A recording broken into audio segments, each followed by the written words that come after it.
কয়েকজন গুন্ডা ছিনতাইকারী একজন গর্ভবতী মহিলাকে সজোরে আঘাত করে মাটিতে ফেলে দেয় এবং তার পেটে প্রচুর পরিমাণে লাথি মারে। যখন সেই মহিলা অজ্ঞান হয়ে পড়ে যায় তখন সেই গুন্ডারা সেখান থেকে ছিনতাই করে চলে যায়। তারা জানে না তার স্বামী একজন আফ্রিকান বড় পুলিশ অফিসার। পুলিশ অফিসার সংবাদ পেয়ে ছুটে আসেন।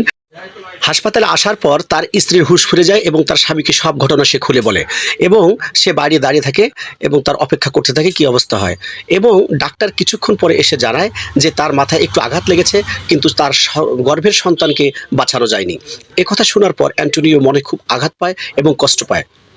কিছুক্ষণ পর ক্যাপ্টেন এসে জানায় ওই ৩ আসামিকে গ্রেপ্তার করা হয়েছে, তাদেরকে থানার লকআপে রাখা হয়েছে। অ্যান্টনি ক্ষোভে রাগে ফেটে পড়ে।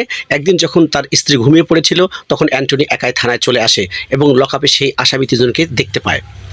আসামি ৩জন অ্যান্টনিকে দেখে বুঝতে পেরেছিল এই তার স্বামী এবং তাকে দেখে তারা তাচ্ছিল্য শুরু করে দেয় এবং অ্যান্টনি তাদেরকে সরি বলতে বলে কেন তারা এই কাজ করেছে, কিন্তু তারা কোনো অনুতপ্ত না হয়ে অ্যান্টনির উপর তুচ্ছ তাচ্ছিল্য করে এবং তাকে ভয়ভীতি দেখায়।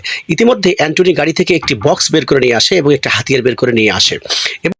ছিনতাইকারীদের লিডারের সাথে অ্যান্টনির অনেক বাকবিতণ্ডা হয় এবং তিনি তাকে জিজ্ঞেস করেন কেন তারা এই কাজ করেছে।